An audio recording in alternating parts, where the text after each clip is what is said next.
আকলমান্দ ইশারা কাফি হে, বুঝছেন তো? আমরা হতাশ হয়ে যেতাম, শেষ হয়ে গেছি। এই জীবদ্দশায় আর কোনো দিন মনে হয় না, হ্যাঁ? তো রব বলে তোমাদের পরিকল্পনা আসল পরিকল্পনা নয়, আমি রব যেটা পরিকল্পনা করি সেটাই বাস্তবায়ন।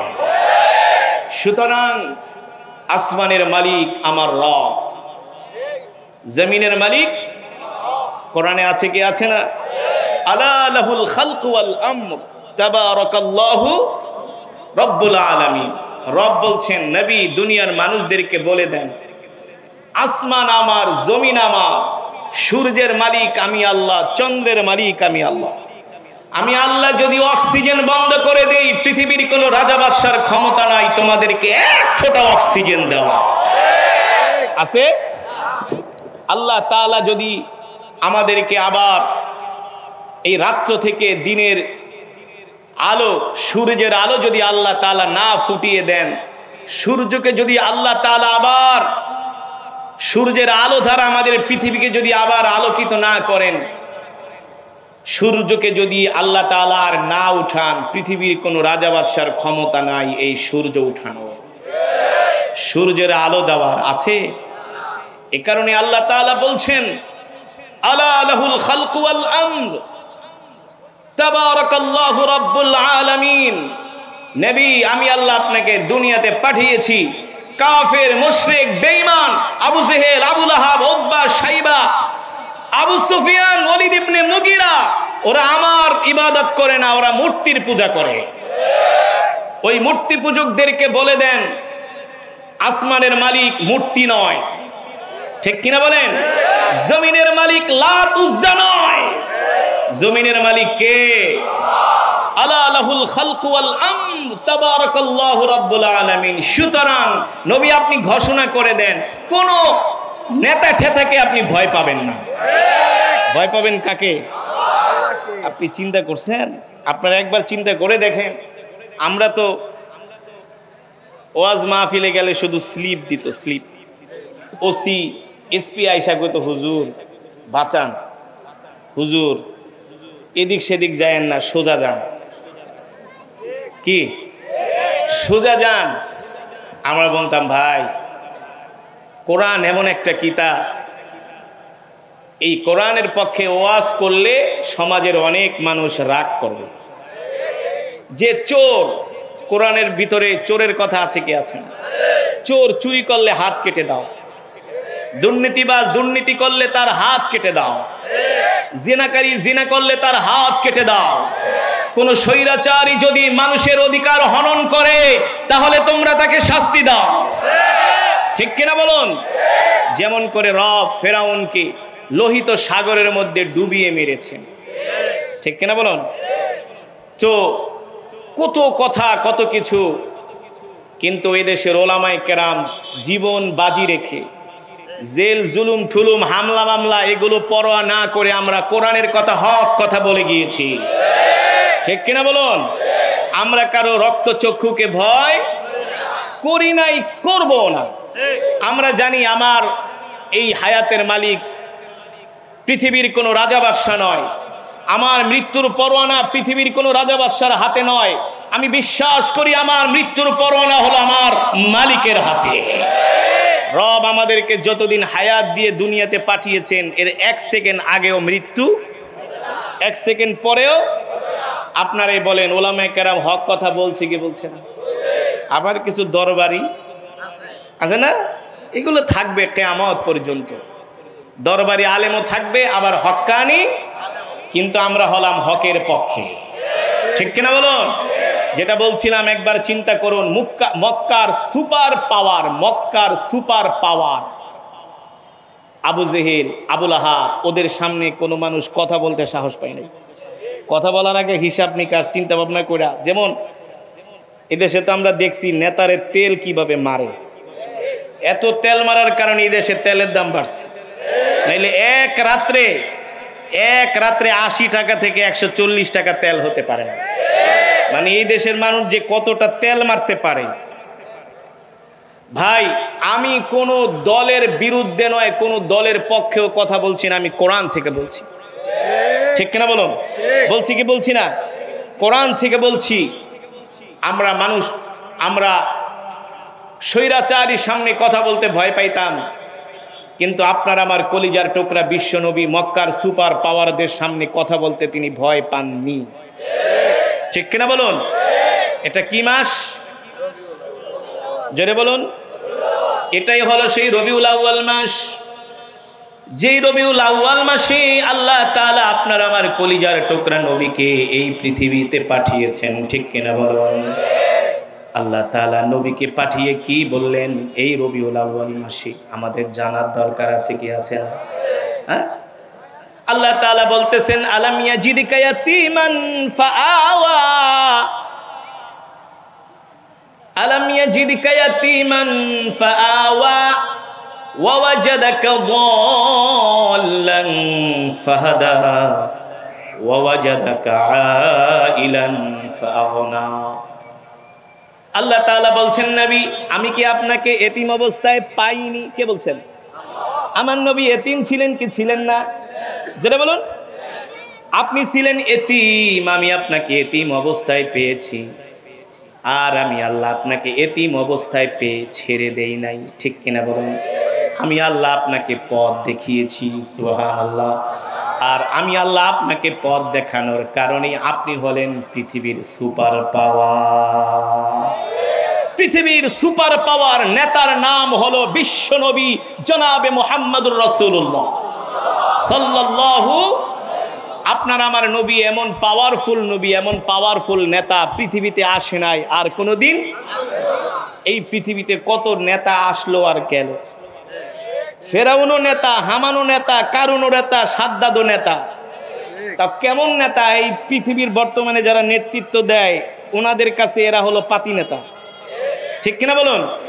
ওই নেতাদের নাম শুনলে মানুষ থুতু মারে। হ্যাঁ, ওই নেতাদের নাম শুনলে মানুষ থুতু মারে। আর আপনার আমার কলিজার টুকরা বিশ্ব নবীর নাম শুনলে অমুসলিমরাও বলে মুহাম্মদ ছিলেন এই পৃথিবীর একজন শ্রেষ্ঠ ইনসাফকারী নেতা, যিনি মুসলমান তো দূরের কথা, কোনো অমুসলিমের সাথেও কোনো দিন মুখ কালো করে কথা বলেনি। কেমন নেতাই না তিনি ছিলেন, কেমন নেতা ছিলেন! আল্লাহু আকবার। নিজে না খেয়ে অন্যের ঘরে খাবার পৌঁছে দিতেন। ঠিক কিনা বলুন? বুখারীর বর্ণনায় আসছে আল্লাহ রসুল মদিনার প্রেসিডেন্ট, কিন্তু প্রেসিডেন্টের ঘরে খাবার নাই। কি নাই? কি নাই? এই তো এখন হক কথা, কোরআনের কথা বলতে গেলে অনেক ভাইয়েরা আবার আমার এখন যারা কোরআন শুনে গেছে হুজুর খুব ভালো, এখন কবে হুজুর অত ভালো না, হুজুরের ভিতরে কিছু জঙ্গিপনা ভাব আছে, হুজুর কর্কশ ভাষায় কথা বলে। দেখুন, মদিনার প্রেসিডেন্ট বিশ্বনবী রাহমাতুল লিল আলামিন, অথচ প্রেসিডেন্টের ঘরে খাবার নাই। 3 দিন পর্যন্ত প্রেসিডেন্টের চুলায় আগুন জ্বলে না। কয়দিন? 3 দিন পর্যন্ত প্রেসিডেন্টের চুলায় আগুন জ্বলে না। তাই বলে কি প্রেসিডেন্টের কাছে খাবার নাই? না না, খাবার আছে। প্রেসিডেন্টের বাইতুল মালে খাবারের অভাব নাই। বস্তা ভর্তি ভর্তি আটা, জব, খেজুর। প্রেসিডেন্ট মসজিদে নববীর বারান্দায় খাবারের বস্তা নিয়ে বসে আছেন, আর মানুষদের মাঝে খাবার বন্টন করে দিচ্ছেন, বিলি করে দিচ্ছেন। এ যুবক, বাংলাদেশের টেলিভিশনে কত টক শো হয়, কোনোদিন টক শোর মধ্যে এই আলোচনা তোমাদের সামনে কেউ করে না যে বিশ্বনবী কেমন নেতা ছিলেন। যদি করতেন তাহলে তো ওদের চুরি, বাটপারি, দুর্নীতি বন্ধ হয়ে যেত। ঠিক কিনা বলুন? বিশ্বনবীর ঘরে খাবার নাই। টেলিভিশনের মধ্যে মহাত্মা গান্ধীকে নিয়ে টক শো করা হয়। মহাত্মা গান্ধী না, ইন্দিরা গান্ধীকে নিয়ে টক শো করা হয় না? আইয়ুব খান, ভুট্টু খান, হালাকু খানকে নিয়ে টক শো করা হয়। হয় কি হয় না? লেনসন ম্যান্ডেলাকে নিয়ে টক শো করা হয়। কোনোদিন শুনলাম না রবিউল আউয়াল মাসে কোনো একটা টেলিভিশনে ধারাবাহিকভাবে বিশ্ব নবীর জীবনী নিয়ে টক শো করা হয়েছে। কারণ তিনিও ছিলেন রাষ্ট্রনেতা, তিনিও ছিলেন রাষ্ট্রপ্রধান। কিভাবে তিনি রাষ্ট্র পরিচালনা করেছেন, তার পররাষ্ট্র নীতির ধরন কি ছিল, তার স্বরাষ্ট্রনীতির ধরন কি ছিল, অর্থনীতির ধরন কি ছিল, এগুলো নিয়ে এই বাংলাদেশের টেলিভিশনে কোনোদিন টকশো করা হয় নাই। যদি করা হতো আসলে সোনার বাংলা সোনায় পরিণত হয়ে যেত। আমার দেশের জনগণ যেই কষ্ট করে পৃথিবীর কোনো মানুষ এত কষ্ট করতে পারে না। আমার দেশের প্রবাসীরা, আমি তো বিদেশে যাই, সারা পৃথিবী তো ঘুরি, বিদেশে গেলে দেখি প্রবাসীরা কি হাড় ভাঙ্গা পরিশ্রম করে। সেই সকাল 6টায় ডিউটিতে যায়, রাত 10টায় বাসায় আসে, মাথার ঘাম পায়ে ফেলে অর্থ কামাই করে বাংলাদেশে এই টাকা এই দেশ গড়ার জন্য পাঠায়। আর সেই টাকা কি করে? বিদেশে তারা পাচার করে। এক একজনের 20টা 30টা করে বিদেশে বাড়ি। হ্যাঁ, তারা যায় বিদেশে মার্সিডিজ BMW নিয়ে ঘোরে, আর আমরা ফকুন্নি আমরা ভাঙ্গা রাস্তা দিয়ে অটোতে ঠক্কর ঠক্কর করে চলতে চলতে কোমর বেঁকা করি। ঠিক কিনা বলো? ওরাই দেশেও শান্তি, বিদেশে গেলেও শান্তি। কেন বলছি? প্রবাসীরা কত কষ্ট করে, কত মেহনত করে এই অর্থ কামাইয়ের জন্য। আপনারা না দেখলে বিশ্বাস করবেন না। সারাটা দিন এই রৌদ্রের মধ্যে তারা মোটা জামা পরে, মোটা জুতা পরে, মাথায় একটা তাদের হেলমেট থাকে, 20 তলা 30 তলার উপরে কাজ করে। প্রবাসীরা যদি এই দেশে অর্থ না পাঠায় তাহলে বাংলাদেশ 1 মাসও টিকতে পারবে না, রেমিটেন্স যদি না পাঠায়। অথচ সেই প্রবাসীদের সাথেও এয়ারপোর্টে ইনসাফপূর্ণ আচরণ করা হয়। কিছু সুদখোর ঘুষখোর সরকারি কর্মচারী তারা প্রবাসীদেরকে তুই তাকারি করে কথা বলে। ঠিক কিনা বলেন? কামলা বলেও গালি দিয়েছে। অথচ এই কামলাদের টাকা দিয়েই তোমরা এসি গাড়িতে চলেছো, এই কামলাদের টাকা দিয়েই তোমরা এসি রুমের ভিতরে বসে ফুর্তি করছো। ঠিক কিনা বলেন? আল্লাহর কসম করে বলে, আমি কোনো দলের পক্ষে নয়, কোনো বিপক্ষেও নয়, আমি কোরআনের কথা বলছি।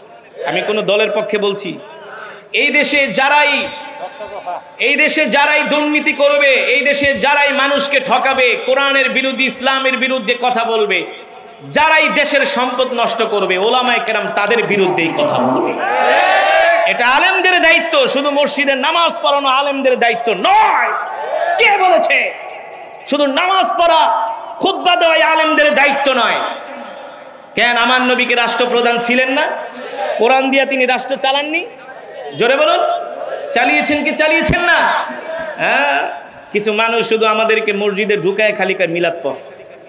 কি আমাদের মসজিদে ঢুকায় শুধু মিলাদ পড়বে, আর ওই শ্রীপুর বাজারের পচা জিলেপি না খাওয়ায়া 500 টাকা দিয়ে হুজুর এলা ঘরে বসে থাকে, চুপ, যা করার আমরা করব। 500 টাকা দিছি না, সেই দিন শেষ, সেই দিন শেষ, পিঠ দেখানোর দিন শেষ। এখন বাংলার জাতি বুক দেখাবে। ঠিক কিনা বলো? পৃথিবীর সুপার পাওয়ার আমেরিকা আফগানের মোল্লাদের সামনে এখন আর কথা বলার সাহস পায় না। মোল্লাকে বাপসাব দেখছেন? সামনে AK-47, পিছনেও AK-47। মোল্লারা 20 বছর মারছে মার্কিনীদের। কয় বছর? 20 বছর মেরেছে। মোল্লাদের এত বড় সাহস কোত্থেকে আসলো? মোল্লাদের কাছে পৃথিবীর সবাই বলে ওদের কাছে অর্থও নাই, টাকাও নাই, অস্ত্রও নাই, ওদের কাছে কি আছে? এই কোরআন থাকার কারণে আল্লাহ সারা পৃথিবীতে তাদেরকে সম্মানিত করে দিয়েছে। ঠিক কিনা বলুন? বন্ধুগণ, আমি যেটা বলছিলাম, যুবক ভাইয়েরা আমার, আল্লাহর বান্দারা, আল্লাহর গোলামেরা, আল্লাহর নবী, বিশ্ব নবী রহমাতুল লিল আলামিন, মনে আছে নাকি মদিনার প্রেসিডেন্ট? মনে আছে? খাবার ভাগ করে করে মেপে মেপে এক একজন মানুষের বাসায় খাবার পৌঁছে দিচ্ছেন। ওইদিকে প্রেসিডেন্টের কন্যা, প্রেসিডেন্টের কন্যা নাম কি? হযরত ফাতেমাতুজ জহরা রাদিয়াল্লাহু তাআলা, যিনি বেহেশতের সরদারিনী হবে। সুবহানাল্লাহ বলেন। রাসূলের কলিজার টুকরা, নয়নের মণি হযরত ফাতেমাতুজ জহরা রাদিয়াল্লাহু তাআলা আনহা 3 দিন পর্যন্ত আল্লাহর নবীর ঘরের চুলায় আগুন জ্বলে না। ফাতেমার কলিজার টুকরা হাসান হুসাইন 3 দিন পর্যন্ত খেতে পায় না। কয়দিন? রাসূলের কলিজার টুকরা আল্লাহর নবী যাদেরকে সবচেয়ে বেশি ভালোবাসতেন, আল্লাহ রাসূলের 2 জন নাতি, একজন হাসান, একজন হুসাইন রাদিয়াল্লাহু তাআলা আনহু। আল্লাহু আকবার। যারা রাসূলের দুইজনে দুই কাঁধে উঠতেন, দুই কোলে উঠতেন, দুইজনে রাসূলকে দুই গালে চুমু দিতেন। নাতি কেনা কন্যা না ভালো না বাসে, নিজের পকেটে টাকা না থাকলেও হাওলাত করে এনে নাতিদেরকে খুশি করে, ঠিক না? নাতিদেরকে নানারা এত ভালোবাসে। সেই দুইজন নাতি না খেয়ে আছেন, দুইজন নাতি না খেয়ে আছেন। শেরে খোদা হযরতে আলী কাররামাল্লাহু ওয়াজহা, হযরত ফাতেমার স্বামী হযরত আলী 3 দিন পর্যন্ত খেতে পায় না। মানুষ কয়দিন আর না খেয়ে থাকতে পারে? হযরত আলী মসজিদে যায়, হযরত ফাতেমা বলে আমি দেখি আলী ঘুরায় ঘুরায় মনে হয় রাস্তায় পড়ে যাবে, এক পায়ের সাথে আর এক পা বাড়ি খায়, শরীর দুর্বল হয়ে গেছে। হযরত আলীর চেহারাটা ক্ষুধার যন্ত্রণায়, একেবারে ক্ষুধার যন্ত্রণায় চেহারাটা একেবারে ফ্যাকাশেও হয়ে গেছে, মলিন হয়ে গেছে। কোনো স্ত্রী স্বামীর এই দৃশ্য দেখে ঠিক কষ্ট পেয়ে থাকতে পারে না, ঠিক কিনা বলেন? যেখান থেকে হোক স্বামীকে এক মুঠো খাবার দেওয়ার জন্য চেষ্টা করে। অথচ হযরত ফাতেমা বাবা হলো মদিনার প্রেসিডেন্ট, প্রেসিডেন্টের কন্যার কথা বলছি। ও যুবক, ও যুবক, পৃথিবীর শ্রেষ্ঠ প্রেসিডেন্টের কন্যার কথা বলছি। 3 দিন পর্যন্ত ঘরের চুলায় আগুন জ্বলে না। হযরত ফাতেমা কি করবেন? তার কাছে তেমন কোনো স্বর্ণ গয়নাও নাই, তেমন কোনো পরিধেয় দামি বস্ত্রও নাই, ঘরের মধ্যে তেমন কোনো খাট পালংও নাই যেগুলো বিক্রি করে সংসার চালাবে। নিরুপায় হয়ে ফাতেমা এক দৌড় মারলেন মসজিদে নববীর দিকে, এক দৌড় দিয়ে আল্লাহ রসুলের কাছে আসলেন। আল্লাহ রসুল রহমাতুল লিল আলামিন খাবার মেপে মেপে মানুষদের মাঝে বিলি করতেছেন, বিলি খাবার মেপে মেপে মদিনার মানুষদেরকে খাবার দিচ্ছেন। হযরত ফাতেমা দূরে দাঁড়িয়ে দাঁড়িয়ে এই দৃশ্য দেখতেছেন, ভয়ও পাচ্ছেন কিভাবে সে বাবাকে খাবারের কথা বলবে। পেটে ক্ষুধা রেখে কষ্ট পাচ্ছেন ইমাম হযরত হাসান হুসাইন, হযরত আলী, হযরত ফাতেমা। এমনকি আল্লাহ রসুল 3 দিন পর্যন্ত কিছু খান না। হযরত ফাতেমা সাহস করে আল্লাহ রসুলের কাছে এসে ডাক দিলেন, ইয়া আবি, ইয়া আবি, ও আমার সম্মানিত পিতা, আব্বাজান, আমি আপনার কলিজার টুকরা ফাতেমা আপনার কাছে আসছি নিরুপায় হয়ে। কি হয়ে? নিরুপায় হয়ে, কোনো পথ না দেখে আপনার কাছে আসছি আব্বাজান। আল্লাহ নবী ডাক দিয়া বললেন, ফাতেমা কেন আসছো? বলো বলো। হযরত ফাতেমা বলে, আব্বাজান 3 দিন পর্যন্ত ঘরের চুলায় আগুন জ্বলে না, 3 দিন পর্যন্ত ঘরের চুলায় আগুন জ্বলে না। আমার কলিজার টুকরা হাসান হুসাইন 3 দিন পর্যন্ত না খেয়ে আছে। আব্বাজান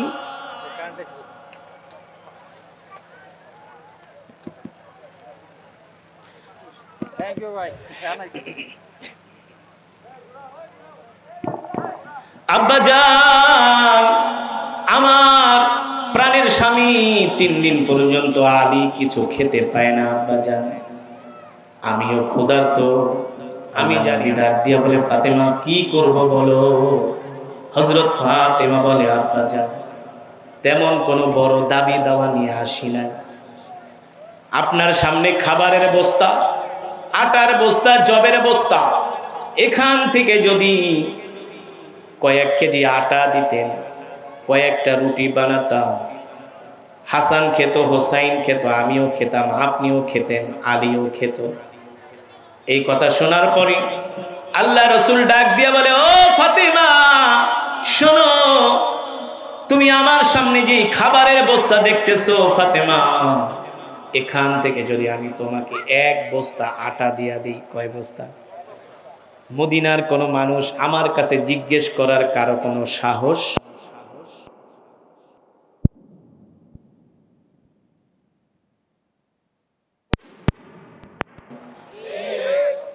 গাড়ি কিনে দেয়, মা যা লাগবে শুধু টেন্ডারবাজি করে নিয়ে যা।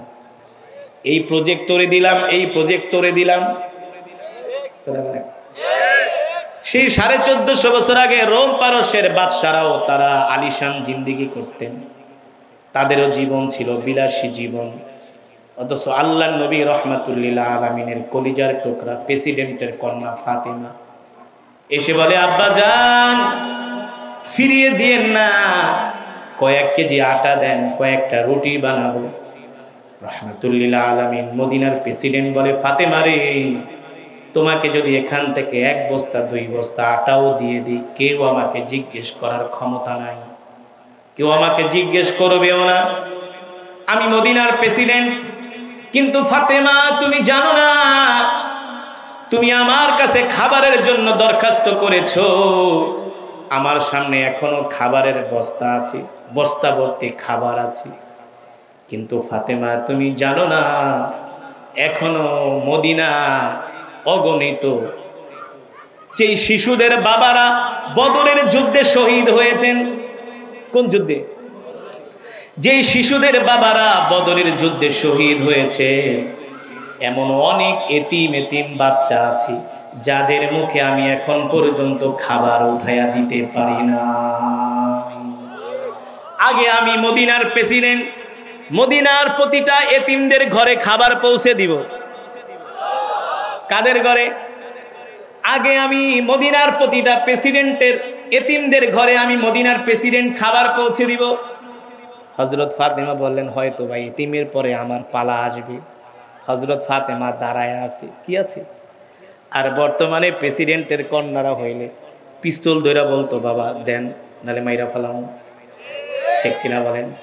হ্যাঁ, কেন দিবেন না? আপনি বাপ আমার, আপনি প্রেসিডেন্ট, আপনার ক্ষমতা আছে, কেন দিবেন না? ঘরের ভিতরে নিয়ে দরজা লাগায় রাখতো। কথা বল, বাস্তবে তো তাই হচ্ছে, ঠিক না? অথচ হযরত ফাতেমা দাঁড়িয়ে আছেন, মনে হয় এতিমের পরে তার সিরিয়াল, এতিমের পরে তার। আমরা হইল তো আমাদের প্রেস্টিজে লাগতো না, বাবা আমাদেরকে এতিমের কাতারে দাঁড় করিয়েছেন, হযরত ফাতেমা দাঁড়িয়ে আছেন। আল্লাহর নবী বলে, ফাতেমা তুমি মনে করেছো এতিমের পরে তারপরে তোমার সিরিয়াল আসবে? না না না, এতিমের পরেও এই মদিনার যত বিধবা স্ত্রীরা আছে, আমার যে সাহাবীরা জিহাদের ময়দানে যুদ্ধের ময়দানে শহীদ হয়েছে, যতক্ষণ পর্যন্ত আমি প্রতিটা ওই শহীদ পরিবার বিধবাদের ঘরে খাবার পৌঁছে দিতে না পারবো, ততক্ষণ পর্যন্ত নবীর ঘরে 100টা খাবারও যাবে না। 100টা খাবারও যতক্ষণ পর্যন্ত আমি বিশ্বনবী মদিনার প্রেসিডেন্ট প্রতিটা বিধবার ঘরে খাবার পৌঁছে দিতে না পারবো, ততক্ষণ পর্যন্ত নবীর ঘরে 100টা খাবারও যাবে না। আল্লাহ রসুল হযরত ফাতেমাকে ডাক দিয়ে বলে, মা আসো। রাগ করছো? রাগ করার কথা কি কথা না? মন খারাপ করে দাঁড়ায় আছি। হযরত ফাতেমা বলে, আব্বা জান খাবার না দেন, একটু হাতের দিকে তাকান। কোন দিকে?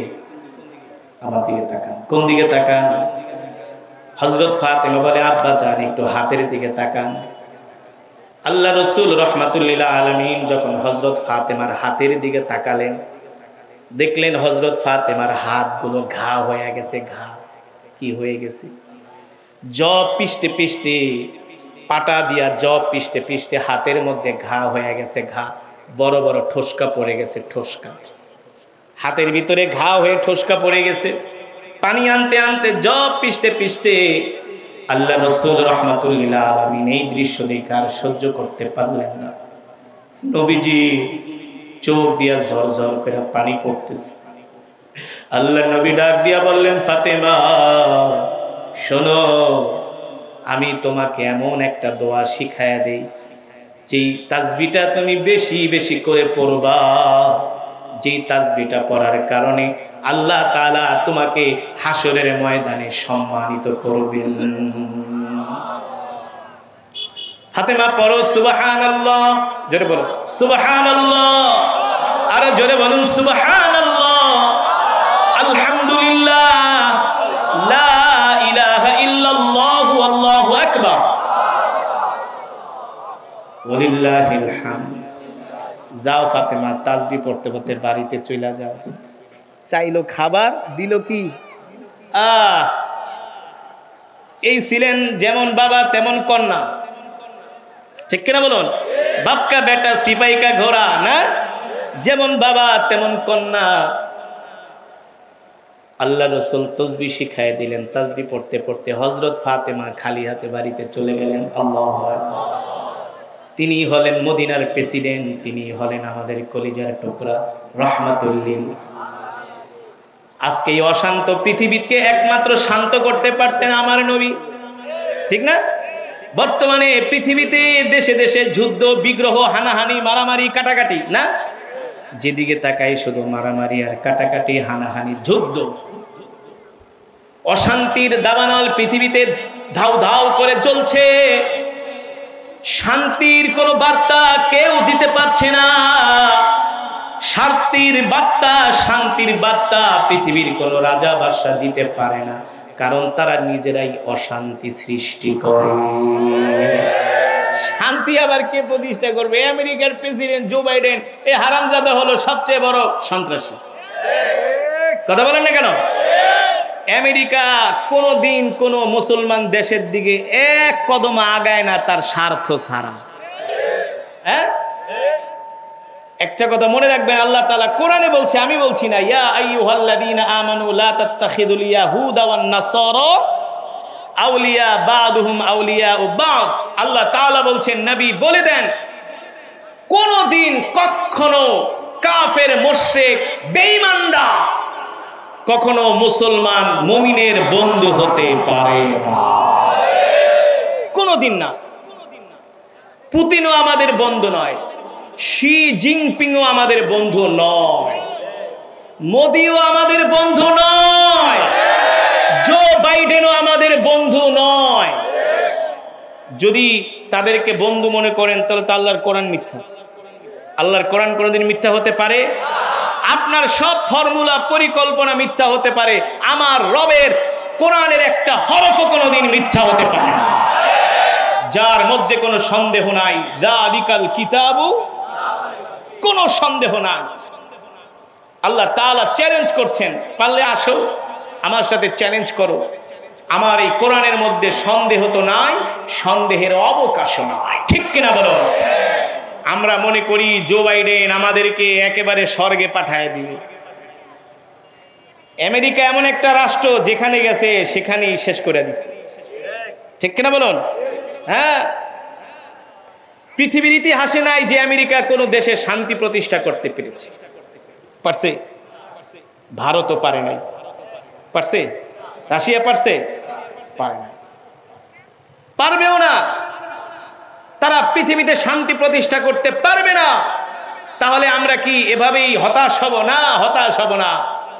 পৃথিবীতে একজন মাত্র রাষ্ট্রনায়ক শান্তি প্রতিষ্ঠা করেছিলেন, যার আদর্শ মানলে, যার ফর্মুলা মানলে, যার আদর্শ পৃথিবীতে বাস্তবায়ন করলেই কেবলমাত্র শান্তি আসবে। তিনি হলেন রাহমাতুল লিল ইমামুল আম্বিয়া সাইয়্যিদুল মুরসালিন খাতামুন, যিনি মদিনায় ঘুমিয়ে আছেন, ঠিক কিনা বলুন? যিনি মদিনাতুল মুনাওয়ারায় আছেন, আমাদের কলিজার টুকরা বিশ্বনবী। দেখো নাই কিভাবে শান্তি প্রতিষ্ঠা করেছিল? আল্লাহ রাসূল সাল্লাল্লাহু আলাইহি সাল্লাম যখন পৃথিবীতে রাষ্ট্র পরিচালনা করেছিলেন, কোন অমুসলিমও বলতে পারে নাই যে আমি মুহাম্মদ সাল্লাল্লাহু আলাইহি সাল্লামের রাষ্ট্রে অশান্তিতে আছি, বলতে পারে নাই। আজকে বাংলাদেশের আলেমরা মন্দির পাহারা দেয়, গির্জা পাহারা দেয়, প্যাগোটা পাহারা দেয়, ঠিক কিনা বলুন? কারণ কি? আমরা জানি এদেশের হিন্দু, মুসলিম, বৌদ্ধ, খ্রিস্টান যারা আছে সবাই এদেশের নাগরিক, ঠিক না? কিন্তু তার বিপরীতে আমরা ভারতে কি দেখি? ভারতে আমাদের বাবরি মসজিদকে শহীদ করা হয়, ভারতে আমাদের মুসলমানদেরকে হত্যা করা হয়, তাদের ঘর বাড়ি জ্বালিয়ে দেওয়া হয়। আর আমরা এদেশের সংখ্যালঘু হিন্দুদের, আমি সংখ্যালঘু বলি না, তারাও এদেশের জনগণ, আমরা কিভাবে অমুসলিমদেরকে সম্মান করি, কিন্তু তারা আমাদের করে না, তারা আমাদের করে না। আমরা তাদেরকে সম্মান করি, কেন করব না?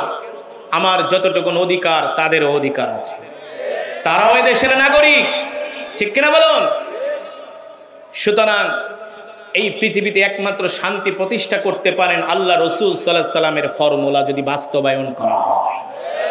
আল্লাহ রসুলের ফর্মুলা বাস্তবায়ন করেন, পৃথিবীতে মারামারি কাটাকাটি, বাংলাদেশে মারামারি কাটাকাটি, হানাহানি, হিংসা বিদ্বেষ থাকবে? থাকবে? এত চুরি, এত বাটপারি।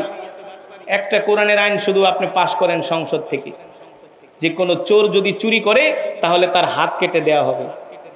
যদি কোনো চোর চুরি করে শ্রীপুরে ধরা খায়, তাহলে শ্রীপুরের সবচেয়ে বড় কলেজ মাঠে নিয়ে সব মানুষকে ডেকে জনসম্মুখে তার হাত কেটে দেওয়া হবে। দেখবেন তার পরের দিন থেকে চুরি বন্ধ হয়ে গেছে, ঠিক কিনা বলুন?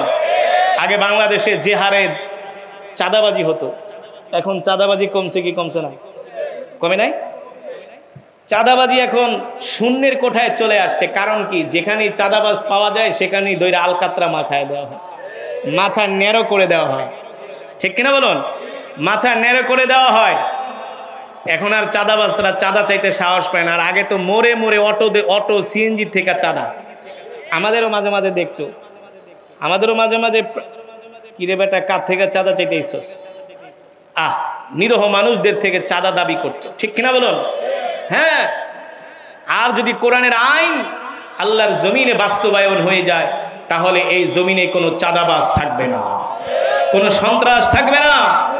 আপনারাই বলুন, 10,000 মানুষের সামনে যদি একজন চোরের হাত কাটা হয়, কোনোদিন আর ওই এলাকায় চুরি হবে? হবে? কোনো দুর্নীতিবাজ যারা মহাসড়কের রাস্তার টাকা, পাথরের টাকা, আলকাতরার টাকা যারা মাইরা খায়, বিদেশে যায় কত সুন্দর রাস্তা, আর বাংলাদেশের রাস্তা 6 মাস না যাইতে বেটকায়া থাকে। বিদেশের রাস্তার মেয়াদ হলো 10 বছর, 12 বছর, 6 বছর, আর বাংলাদেশের রাস্তার মেয়াদ হলো 6 মাস। হ্যাঁ, রডের বদলে দেয় বাঁশ। কথা বলেন? রডের বদলে দেয় বাঁশ, আর আলকাতরার টাকা চুরি করে, পাথরের টাকা চুরি করে। মহাসড়ক ভেঙে যায়, হাইওয়ে রাস্তা ভেঙে যায়। এই চোরগুলাকে যদি জনসম্মুখে ওদের হাত কাটা হয়, ওরা আর চুরি করবে? এত ধর্ষণ হয় বাংলাদেশে, একজন দর্শককে শুধু কোরআনের আইন অনুযায়ী পাথর মেরে হত্যা করেন, দেখবেন পরের দিন থেকে ধর্ষণ বন্ধ হয়ে যাবে। ইফতিচার যারা আছে, ইফটিচিং যারা করে, কলেজের পাশে, স্কুলের পাশে আছে না, ইফটিচিং করে, কয়েকটা ইফটিচিং যারা করে ওদেরকে ধইরা পিঠ মোড়া বাইন্দা গজারি চালান দেন, দেখবেন পরের দিনে ইফটিচিং কি বন্ধ হয়ে গেছে। আসলে হুজুরদের কথা তো আপনাদের ভালো লাগবে না, এদেশের আলেমদের কথা আপনাদের ভালো লাগবে না, দাড়িওয়ালা টুপিওয়ালাদের কথা আপনাদের মজা লাগে না। যাদের মাথায় চুল নাই তারা যদি একটা কথা বলে সেটাকে আপনারা ওহি মনে করেন, কিন্তু আসল কথাই বলে আলেমরা, ঠিক কিনা বলুন? এদেশের আলেমরা কোনো দলের দালালি করে না, কোনো গোষ্ঠীর দালালি করে না, কোনো নেতার দালালি করে না। এদেশের আলেমরা আল্লাহর কোরআনের কথা বলে, এদেশের আলেমরা দ্বীনের কথা বলে, ঠিক কিনা বলুন? আমরা এই দেশকে জীবনের চেয়েও ভালোবাসি, বাসি না? এদেশের প্রতিটি ইঞ্চি ইঞ্চি মাটির সাথে রয়েছে আমাদের আত্মার সম্পর্ক। মক্কাতুল মুকাররমা, মদিনাতুল মুনাওয়ারার পরে আমরা এই দেশকে ভালোবাসি, কিন্তু প্রথম ভালোবাসে মদিনাকে, প্রথম ভালোবাসি মদিনা শরীফকে, ঠিক কিনা বলুন? সুতরাং এই দেশকে আমরা এত ভালোবাসি, এই দেশের সার্বভৌমত্ব স্বাধীনতার জন্য, এই দেশের সীমান্তকে সুরক্ষিত রাখার জন্য যে কোনো হারাদারের বিরুদ্ধে আমরা যে কোনো মুহূর্তে দাঁড়াতে প্রস্তুত আছি, ঠিক কিনা বলুন? আল্লাহ তাআলা আমাদের এই দেশের উপর রহমত নাজিল করুন, আমাদের এই দেশটাকে ফুলে ফলে ভরে দেন। শুনুন, মানুষকে ক্ষমা করতে শিখেন, ক্ষমা করেন, ক্ষমা ক্ষমা, প্রতিশোধ পরায়ণ হবেন না। কি করবেন? ক্ষমা করবেন। কার জন্য? আল্লাহ তাআলার জন্য ক্ষমা করবেন। কখনো দুর্বলের উপরে অত্যাচার করবেন না, কখনো মানুষের উপরে জুলুম করবেন না। আয-যুলমু যুলুমাতু ইয়াউমাল কিয়ামা, জুলুম কিয়ামতের দিন অন্ধকার হয়ে দেখা দিবে। সুতরাং যারা পৃথিবীতে জুলুম করেছে তাদের ইতিহাস তো দেখছেন, জুলুমকারীদের পরিণতি কিন্তু কখনো শুভ। জুলুমকারী সব সময় তারা লাঞ্ছিত হয়, অপমানিত হয়, ঠিক কিনা বলেন? এই রবিউল আউয়াল মাস আল্লাহ রসুলের আগমনের মাস। আমরা সেই রসুলের আদর্শ বাস্তবায়ন করব, আমরা সেই রসুলের আদর্শে অনুপ্রাণিত হব, আমরা সেই রসুলের আদর্শ মেনে চলব, আল্লাহ রসুলের সুন্নতগুলো আমরা মেনে চলব। রাজি আছেন ইনশাআল্লাহ? আল্লাহ রসুলের সুন্নতের মধ্যে অন্যতম সুন্নত হলো এক মুসলমান আরেক মুসলমানকে সালাম দেওয়া। এক মুসলমান যদি আরেক মুসলমানকে সালাম দেয়, সমাজ থেকে মারামারি, কাটাকাটি, হানাহানি, হিংসা, বিদ্বেষ দূর হয়ে যাবে, সমাজের মধ্যে কোনো অশান্তি থাকবে না, ঠিক কিনা বলুন? আমরা এক মুসলমান আরেক মুসলমানকে সালাম দিব। আফসুস সালাম ওয়া আতঈমুত তাআম, আমরা ক্ষুধার্তদেরকে খাওয়াবো। লিনুল কালাম, এক মুসলমান আরেক মুসলমানের সাথে নরম ভাষায় কথা বলবো ইনশাআল্লাহ। এই রবিউল আউয়াল মাসে আমি আপনাদেরকে 3টা নসিহত দিয়ে গেলাম। আপনি আপনার যত বড় শত্রু হোক, শত্রুকে যদি আপনি 3 দিন সালাম দেন, শত্রু আপনার বন্ধুতে পরিণত হবে। জোরে বলুন, হবে কি হবে না? এই ফর্মুলা কার? আল্লাহ রসুলের, ঠিক কিনা বলুন?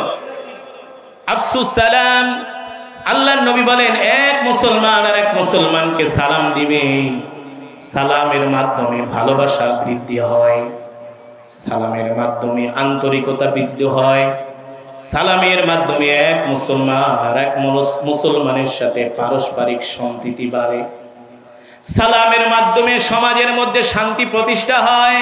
কি প্রতিষ্ঠা হয়? শান্তি। শান্তি, সালামি মানে শান্তি। এই কারণে আমরা এক মুসলমান আর এক মুসলমানকে সালাম দিব, বড় ছোটকে সালাম দিব, ছোট বড়কে সালাম দিব, স্বামী স্ত্রীকে সালাম দিব, স্ত্রী স্বামীকে সালাম দিব। অনেক স্বামী আবার কয় আমি স্ত্রীরে সালাম দিব, খায়া দেয়া কাম নাই, আছে না? স্ত্রীকে সালাম দেয় না, লজ্জা পায়। বিদেশে গেছি মালয়েশিয়াতে, এক যুবক এসে কয় হুজুর আমার কপাল পুড়ে গেছে। আমি কই তোর কপাল তো ঠিকই আছে। কয় না হুজুর পুড়ে গেছে। কয় কে? কি হয়েছে? কয় হুজুর আমার স্ত্রী আমার সাথে ভালো আচরণ করে না। স্ত্রী স্বামীর সাথে ভালো আচরণ করবে না মানে কারণ কি? আমি কথা বললে শুধু রাগ করে। আমি বলি শোনো, আজকে থেকে তুমি ফোন দিয়া কখনো স্ত্রীকে সালাম দিছো? এই কথা শুনে হাসি দিয়া কয় এটা আবার কি কর, স্ত্রীকে সালাম দিব মানে সে স্ত্রীকে সালাম দিলে স্ত্রীর কাছে সে ছোট হয়ে যাবে, এমন ভাবসা। আমি বলি শোনো, আজ থেকে তুমি যখনই তোমার স্ত্রীকে ফোন করবা আগে সালাম দিবা। কি করবা? সালাম দিবা। আমি এখানে আরো 10 দিন আছি, নাম্বার নিয়ে যাও, দেখো সালাম দাও। তুমি তার সালামের পরিবর্তে তার থেকে তুমি কি আচরণ পাও একটু আমাকে ফোন করে জানাও। পরপর স্ত্রীকে সালাম দেওয়ার পরে স্ত্রী কয় তুমি মানুষ না ফেরেশতা?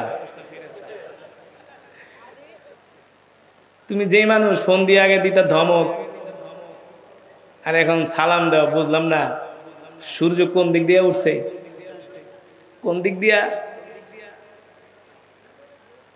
আলহামদুলিল্লাহ, আল্লাহ রসুলের এই সুন্নত মানার কারণে একটা ঘরের মধ্যে শান্তি প্রতিষ্ঠা হয়ে গেছে। বিশেষ করে না আপনারা, আপনাদের স্ত্রীরাও যদি আপনাদের সাথে খারাপ আচরণ করে বাসায় যায় আগে সালাম দিবে। সালাম তো দূরের কথা, যে কয় এই কই রে তুই, গেট খোল না, কই গেট খোল, কই গেছস না। আল্লাহ রসুল বলেন আগে ঘরে যায় তোমরা সালাম দাও, সালামু আলাইকুম, সালামু আলাইকুম রহমতুল্লাহ। সালাম দিছো, 1 মিনিট ওয়েট করো। সে কোনো কাজে থাকতে পারে, নামাজেও থাকতে পারে, ওয়াশরুমেও থাকতে পারে, না আসতে সময় লাগবে না? কি এর তোর ওয়াশরুম কাজটা, দরজা ভাঙ্গা বেলায় লাত্তি শুরু করে। গেট খোলস না কেন? দেওস না, দাঁড়ায় আসি না। তুমি আর কি পুরুষ? আল্লাহ রসুল ছিলেন পৃথিবীর সবচেয়ে সুপুরুষ, ঠিক কিনা বলুন? আল্লাহু আকবার, জোরে বলুন। কেমন নবী ছিলেন? আম্মা জান আয়েশার সাথে তিনি দৌড় প্রতিযোগিতা দিতেন। কি করতেন? জ্যোৎস্না রাতে দৌড় প্রতিযোগিতা দিতেন আম্মা জান আয়েশার সাথে। আর এখন হ্যাঁ, বউর সাথে দৌড় প্রতিযোগিতা দিব তো দূরের কথা, অন্য বেটি লইয়া যায় ঘুরতে। বাংলাদেশে বর্তমানে মহামারী আকার ধারণ করেছে, ঠিক কিনা বলুন? দৌড় প্রতিযোগিতা দিতেন। কোনোদিন আল্লাহ রসুলকে আম্মা জানেরা আগে সালাম দিতে পারে নাই। আম্মা জানেরা তো দূরের কথা, কোনোদিন সাহাবী এমনকি সাইয়েদনা আবু বকর আল্লাহ রসুলকে আগে সালাম দিতে পারবে না। আর আমরা সালামের আশায় থাকি না। আমি এমপি, মন্ত্রী, চেয়ারম্যান, মেম্বার, শিল্পপতি, ভিআইপি, সিআইপি, আমি মালিক, হয় কর্মচারী, ওরে আমি সালাম দিব কেন? সে আমাকে সালাম দিবে না। আর সালাম দিলেও আসসালামু আলাইকুম, উত্তর নাই, মুখ বন্ধ করে না, মনে হয় যে ওর মুখের ভিতরে শয়তানে পেশাব করছে। সালাম দিলে মনে হয় রাগ করে, আছে কি আছে না, উত্তর দিতে চায় না, চুপ করে থাকে, আসসালামু আলাইকুম। অথচ আল্লাহ রসুল বলছেন, যখন একজন মুসলমান আরেকজন মুসলমানকে সালাম দিবে, সে মুস্কি হাসি দিয়ে সালামের উত্তর দিবে, ঠিক না বলুন? কেউ সালাম দিলে কি বলবেন? হাসি দিয়া ওয়ালাইকুম আসসালাম রাহমাতুল্লাহি, মুস্কি হাসি দিয়ে সালামের উত্তর দিবেন। মানুষের সাথে নরম ভাষায় কথা বলবেন, মানুষকে কষ্ট দিবেন না।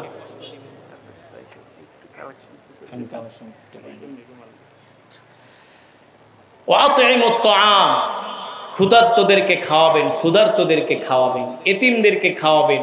কাদেরকে? আজকে যে মাহফিল, মাদ্রাসার মাহফিল, দারুল উলুম মাদ্রাসাতুস সুন্নাহ এতিমখানা, এই যে মাদ্রাসা, এখানে অনেক এতিম ছাত্ররা আছে, হাফেজে কোরআনরা আছে। নিজে কোরআন পড়তে পারেন না, তাদের কাছে এসে কোরআন শিখবেন, তাদের কাছে এসে কোরআন শুনবেন। এখানে রাত 3টা বাজে উঠে ছাত্ররা কোরআন পড়ে। ওঠাউঠি করবেন না, বসুন। ওঠাউঠি করবেন না, মেহেরবানি করে যে যেখানে আছেন বসে পড়েন, দাঁড়িয়ে যান, কেউ ওঠাউঠি করবেন না। তো যেটা বলছিলাম, রবিউল আউয়াল মাস বরকতের মাস, এই বরকতের মাসে আল্লাহ রসুল আগমন করেছেন। তা আপনারা আজকের এই রবিউল আউয়াল মাসের এই মাহফিলে, এই মাদ্রাসায় এসে আজকে আপনারা খুশি নাকি বেজার? সত্যি খুশি? কে কে খুশি না একটু হাত উঠান। না না, 1-2 জন হাত উঠাইলে এটা হাত উঠানোর মধ্যে পড়ে না। মানে তাহলে আজকের ওয়াজে আপনাদেরকে আলহামদুলিল্লাহ অ্যাকশন হয়েছে, ঠিক কিনা বলুন? আজকের ওয়াজ আপনাদের অন্তরে ঢুকেছে, ঠিক কিনা বলুন?